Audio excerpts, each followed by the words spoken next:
Tu as placé les étoiles au commencement de l'univers. Alpha.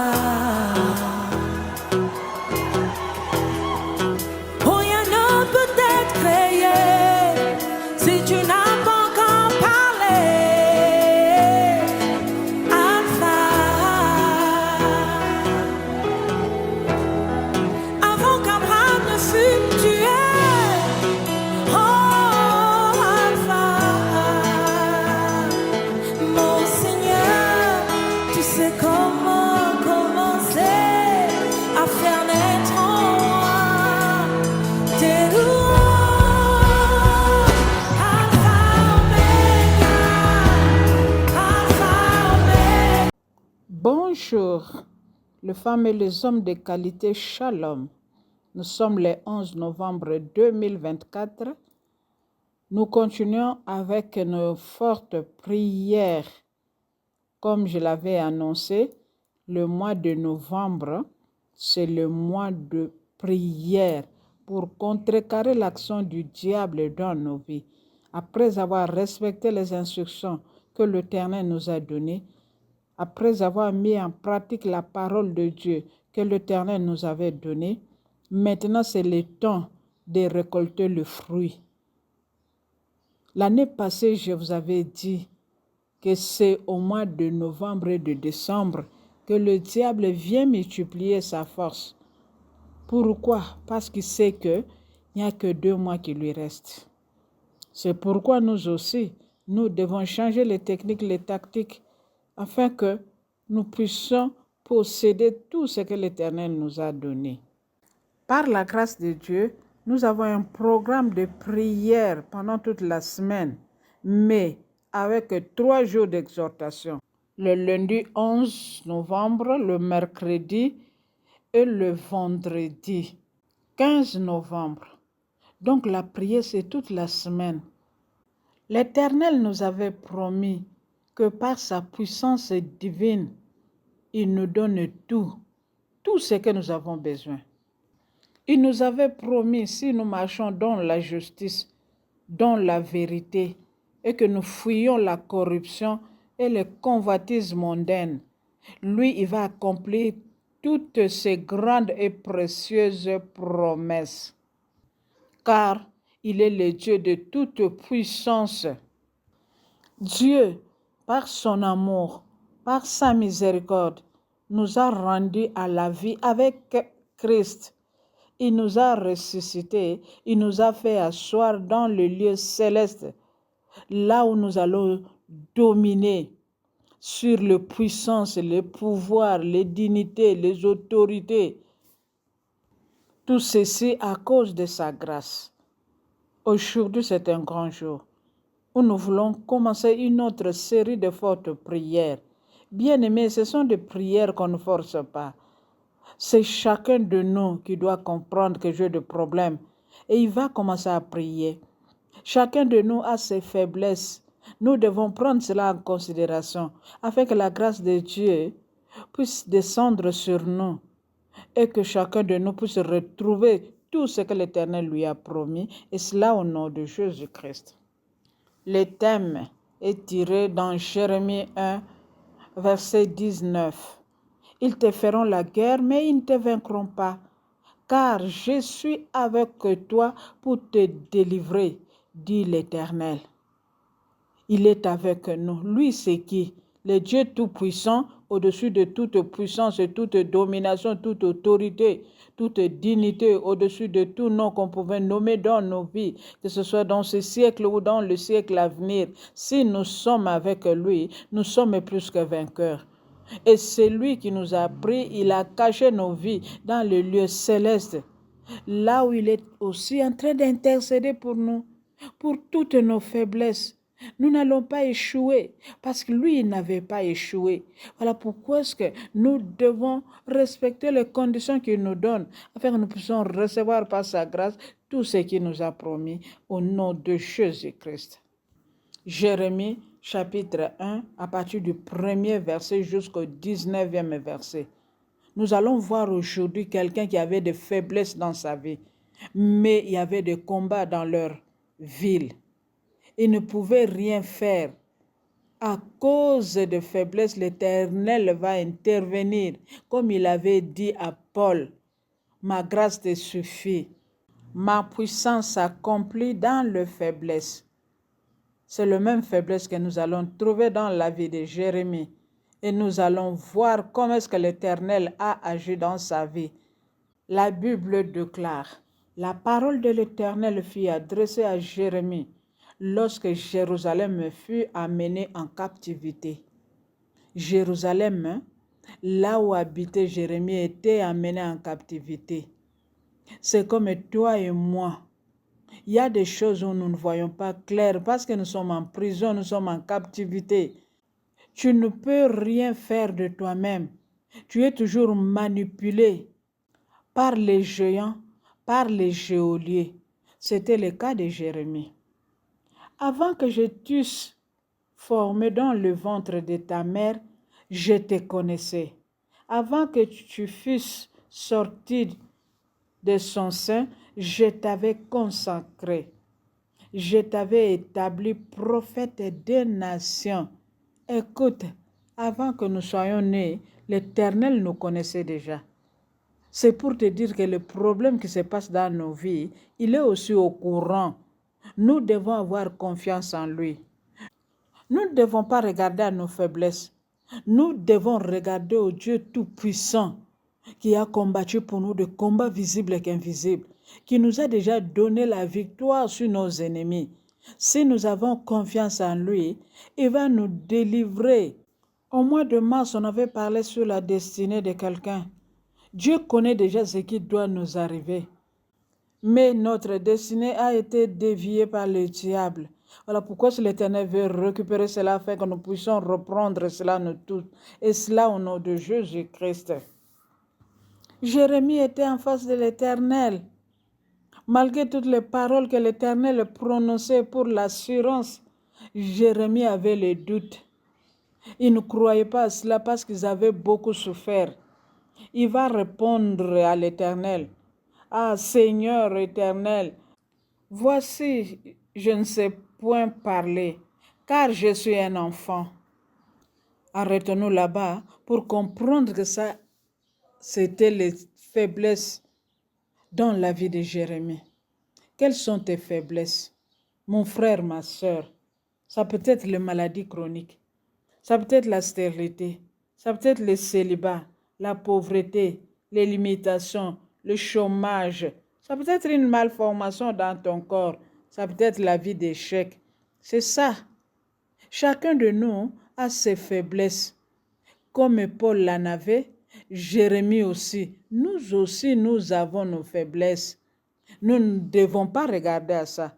Nous devons regarder à l'Éternel, le Dieu Tout-Puissant, qui est le Dieu de toute puissance, qui peut anéantir toutes les forces maléfiques, toutes les forces diaboliques et sataniques, et cela au nom de Jésus-Christ.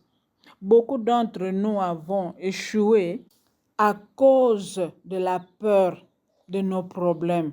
Nous avons oublié qu'au-devant de nous, lorsque nous prions, lorsque nous avons accepté Jésus, il est là pour combattre pour nous. Il est là, il nous a déjà donné la victoire. En Jésus-Christ, nous sommes plus que vainqueurs. Voilà pourquoi est-ce que nous ne devons pas craindre les problèmes, mais nous devons craindre l'Éternel. Nous devons marcher dans la sainteté, dans la crainte de l'Éternel, dans la sanctification, afin que l'Éternel lui-même puisse agir. Parce que Jérémie avait répondu que je ne sais point parler, l'Éternel lui dit ceci, ne dis pas ça, car je t'enverrai auprès d'eux et tu diras tout ce que je t'ordonnerai. Ce n'est pas toi qui vas combattre, c'est l'Éternel. Il a déjà la victoire avec lui. L'Éternel dit à Jérémie, ne dis pas que je suis un enfant, car je t'enverrai auprès d'eux et tu diras tout ce que je t'ordonnerai. Ne crains point, car je suis avec toi pour te délivrer, dit l'Éternel. Ça, c'est la parole que Dieu a prononcée à Jérémie. Pourquoi, bien-aimé? Jérémie croyait que il va aller avec sa force, avec sa puissance, alors que c'est l'Éternel qui l'a envoyé. Il devrait lui donner la force, la puissance, l'autorité et le pouvoir. Comme nous l'avons vu, c'est le Dieu de toute puissance qui est au-dessus de toute domination, toute autorité, toute puissance, toute dignité, au-dessus de tout nom qu'on pouvait nommer dans ce siècle ou dans les siècles à venir. Beaucoup d'entre nous avons échoué dans nos combats parce que nous croyons que nous devons utiliser notre propre force. Nous n'avons pas de force devant des dominations, devant des territoriaux, devant des dignités. Nous devons nous accrocher à l'Éternel qui est au-dessus de toutes ces choses que je venais de citer. Mon frère, ma sœur, écoute ce qui va se passer. Puis l'Éternel étendit sa bouche et toucha la bouche de Jérémie et dit, voici, je mets mes paroles dans ta bouche. Quand l'Éternel te donne sa parole, il te donne Jésus. Et c'est Jésus-Christ qui a le pouvoir, l'autorité et la puissance, comme on avait vu hier. C'est lui qui a été investi sur la croix de Golgotha, il y a de cela 2000 ans. C'est lui qui avait vaincu les dominations, les autorités. Il a effacé l'acte dont les ordonnances nous condamnaient et qui subsistaient contre nous. Nous devons nous accrocher à lui. Nous devons connaître sa parole lorsque nous prions. C'est cette parole que nous devons utiliser dans nos prières. Bien-aimé, si toi tu vas combattre avec ta propre force, c'est comme ça que tu vas sortir nu et blessé, comme les fils d'Esceva. Parce que les démons leur avaient posé la question. Nous connaissons Jésus, nous connaissons Paul, et vous, qui êtes-vous? Parce qu'ils n'avaient pas la puissance, l'autorité, le pouvoir. Devant nos problèmes, devant nos difficultés, devant tout ce qui nous tourmente, nous devons connaître la parole de Dieu qui est liée à ces problèmes. Si tu es malade, quelles sont les promesses que l'Éternel nous a données pour la maladie? Voici, je te donnerai la guérison, je te donnerai la santé et je te guérirai. J'ouvrirai une source abondante de paix et de fidélité. Quand tu prononces ça, la maladie sait que toi, tu connais la parole de Dieu. Et c'est comme ça qu'elle va fuir. Ce n'est pas ta puissance qui va faire fuir la maladie, ou soit les gestes que tu fais pour boxer les démons, ou quand tu es en train de courir, ou quand tu es en train de prêcher, en train de sauter, que les démons vont fuir. Non, c'est la parole de Dieu, c'est Jésus-Christ qu'ils ont peur. Et cela au nom de Jésus-Christ. Lorsque Jérémie va accepter cette condition, c'est comme ça que l'Éternel va lui dire, regarde, je t'établis aujourd'hui sur toutes les nations et sur tout le royaume pour que tu arraches, tu abattes, tu ruines, tu détruises, afin tu bâtisses et tu plantes. Vous croyez que Jérémie allait faire cela seul? Non. Voilà pourquoi est-ce que nous avons besoin de la puissance de l'Éternel. Voilà pourquoi est-ce que nous avons besoin de pouvoir, d'autorité. Lui-même dans Luc 10, 19, il nous a donné le pouvoir de marcher sur les serpents, sur les scorpions, sur toute puissance de l'ennemi. N'eût été cela, les serpents allaient nous mordre, les scorpions allaient nous mordre. Et qu'est-ce que ça représente, les serpents et les scorpions? Ce sont là les dominations, les territoriaux que nous ne pouvons pas combattre nous-mêmes. Nous devons utiliser la puissance, l'autorité, le pouvoir qui se trouve en Jésus-Christ, qu'il a laissé au Saint-Esprit, afin que nous puissions utiliser cela. Le diable, les démons n'ont pas peur du nombre de jours que tu pars à la prière. Ils n'ont pas peur du nombre de jours que tu fais dans le jeûne. Ils n'ont pas peur de ta présence à l'église. Ils ont peur du nom de Jésus. Ils ont peur de la puissance qui se trouve dans le nom de Jésus. Alors pourquoi est-ce que la Bible nous dit qu'il est l'omnipotent, l'omniscient, l'omniprésent? C'est lui le Dieu de toute puissance. C'est pourquoi, lorsque nous allons faire de prières aujourd'hui, nous allons plutôt utiliser la puissance qui se trouve dans le nom de Jésus-Christ. Écoute mon frère, ma soeur, bien-aimé de Jésus-Christ, l'Éternel maintenant va rassurer Jérémie dans le 12e verset. L'Éternel lui dit, je veille sur ma parole pour l'exécuter. Donc, lorsque tu utilises la parole de Dieu, ce n'est plus toi qui vas combattre, c'est l'Éternel qui combattra pour toi. C'est lui qui combattra pour nous, comme il avait dit aux enfants d'Israël. Et directement, l'Éternel va lui donner les instructions. Regarde, la calamité viendra du nord. Elle se répandra sur tous les habitants du pays.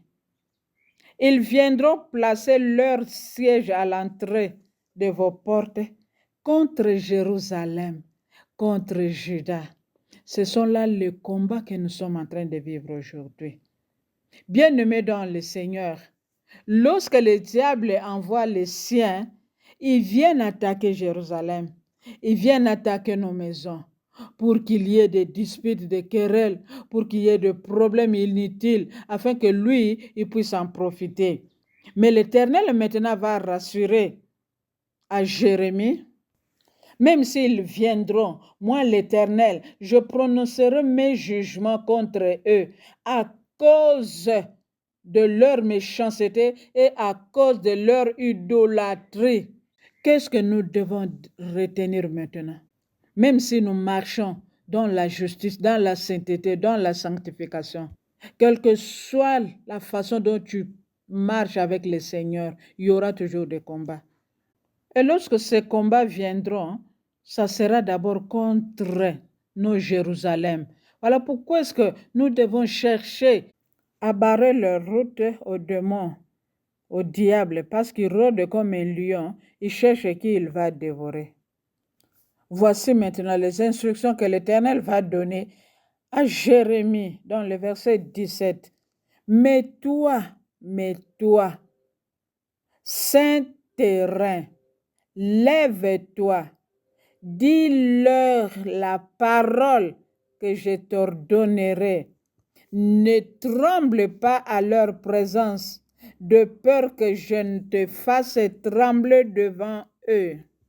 Ça, c'est la parole de l'assurance que l'Éternel est en train de te donner, de me donner, pour que nous ne puissions pas avoir peur devant les démons. Nous ne puissions pas avoir peur devant le diable, car il a déjà été vaincu il y a de cela 2000 ans sur la croix.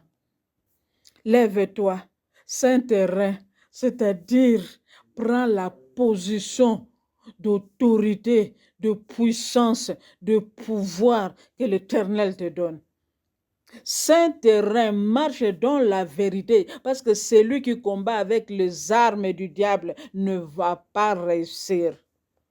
Utilise seulement la parole que l'Éternel nous donne chaque jour. C'est en ce moment que nous aurons des victoires. Beaucoup d'entre nous, nous tremblons devant les démons. C'est comme si c'est nous qui allons utiliser notre propre force. Ce n'est pas nous qui combattrons, mais c'est l'Éternel qui combattra pour nous. Nous ne devons pas trembler, sinon l'Éternel va nous faire trembler devant le démon. Regarde, lorsque David était devant Goliath, il n'avait pas peur. Il avait utilisé seulement la parole de Dieu contre Goliath. Il lui avait dit, toi tu viens avec les javelots, avec la lance, mais moi, je te combattrai avec le nom de l'Éternel des armées que tu as insulté. Bien-aimé, nous avons le nom de Jésus-Christ que nous devons utiliser. Nous avons le sang de Jésus-Christ que nous devons utiliser. Nous avons les armes des dieux que nous avons vus avant-hier, que nous devons utiliser. Nous ne devons pas aller avec les armes du diable dans la vengeance, dans la jalousie, avec le manque de pardon, avec le manque de pitié. Ou soit tu utilises les pitiés de soi pour que les gens puissent avoir pitié de toi. Non! Devant ton problème, tu es là en train de raconter à tout le monde, voici ce que j'ai, je ne sais pas comment faire. Tu ne sais pas que tu es en train de donner les secrets de ta vie. Tu n'as pas de discrétion. Comment veux-tu que l'Éternel combatte pour toi? Aujourd'hui, c'est un jour où nous devons utiliser le nom de Jésus pour anéantir toute la puissance des ténèbres, toute la puissance familiale, toute la puissance ancestrale, la puissance d'idolâtrie, la puissance des croyances religieuses devant nos combats, devant nos problèmes, devant nos difficultés, quel que soit le nom. Sache-le aujourd'hui que ce n'est pas toi qui combattras, ni moi. Mais c'est le nom de Jésus-Christ qui va anéantir le puissant des ténèbres. C'est lui qui est allé jusque dans le séjour de mort. Il a pris la clé de mort, la clé de séjour de mort. Et c'est lui qui nous a délivrés de la servitude. Nous devons avoir confiance en lui. Deuxième parole d'assurance dans le verset 18. Voici, je ferai de toi comme une ville forte, une colonne de fer, un mur de reins contre eux. C'est l'Éternel qui va nous protéger. C'est l'Éternel qui combattra pour nous de combats visibles et invisibles. C'est lui qui nous donne la victoire qu'il a reçue. Il y a de cela 2000 ans sur la croix. Nous ne devons pas avoir peur. Nous devons seulement respecter ce qu'il nous dit. Et c'est comme ça que nous allons sortir plus que vainqueurs. Troisième parole d'assurance. Ils te feront la guerre, mais ils ne te vaincront pas. Car moi, l'Éternel, le Dieu Tout-Puissant, je suis avec toi pour te délivrer. Il parle au présent. L'Éternel est avec nous. Nous ne devons pas avoir peur. L'Éternel est avec nous. Ne regarde pas de là où tu es venu, ni de ta famille, ni de tes origines. Ce n'est pas tes origines qui vont combattre. Ce n'est pas ta puissance qui va combattre.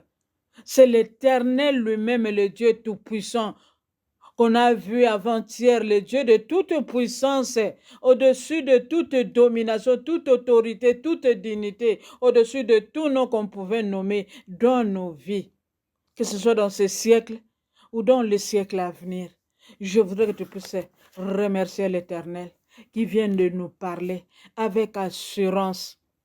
Bien-aimé, peut-être tu regardes à la grandeur de ton problème, mais sache qu'au-devant de toi, il y a un Dieu tout-puissant qui a la grandeur, qui a la puissance et qui a l'autorité. Et c'est lui qui va anéantir la puissance des ténèbres qui nous tourmentent. Et cela au nom de Jésus. Glorifie-le, élève-le, sanctifie son nom, parce qu'il est le roi de rois, le Seigneur des seigneurs, le Dieu tout-puissant. C'est lui qui dit un mot et la chose arrive. C'est lui qui est derrière sa parole pour l'exécuter. Il n'a jamais changé, il n'a jamais échoué. Il est le même hier, aujourd'hui et éternellement.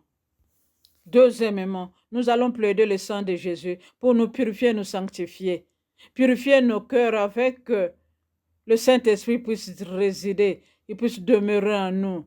Car nos corps, c'est le temple du Saint-Esprit. Nous sommes l'habitation de Jésus-Christ.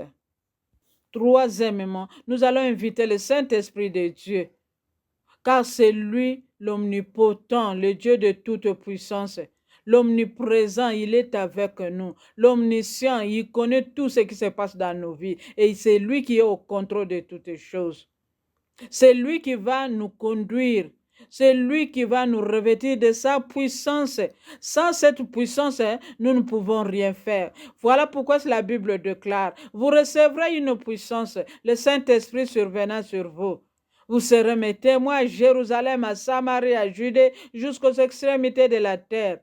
Par la puissance du Saint-Esprit et par l'autorité du nom de Jésus, Nous allons arracher, nous allons abattre, nous allons ruiner, nous allons détruire toute la puissance des ténèbres, toute la puissance familiale, toute la puissance ancestrale, tout ce qui est à la base de nos problèmes. Nous détruisons cela au nom de Jésus. Nous renversons cela au nom de Jésus. Quelles que soient les années, ça durait au-devant de nous. Nous brisons, nous détruisons, nous renversons tout ce qui amène la maladie, tout ce qui amène la stérilité, la mort, les échecs.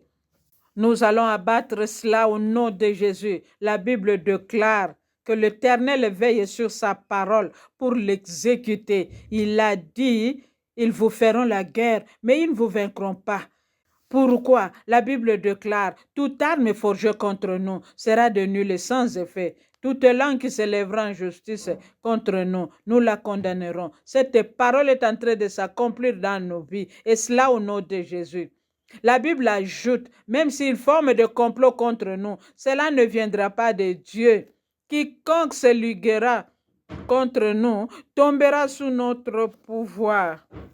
Quels que soient les ennemis qui viennent du nord, du sud, de l'est, de l'ouest pour venir nous attaquer, l'Éternel fera de nous une ville forte, une colonne de fer, un mur de rein que personne ne peut percer. C'est lui qui nous protège par son sang précieux. Il nous couvre pour nous rendre invisibles à l'œil de l'ennemi. Notre Dieu, le Dieu Tout-Puissant, nous donne la victoire. Voilà pourquoi est-ce que nous allons l'adorer, l'exalter, le célébrer de tout ce qu'il est pour nous, pour tout ce qu'il fera encore. Au nom puissant merveilleux de Jésus-Christ, shalom, shalom, shalom.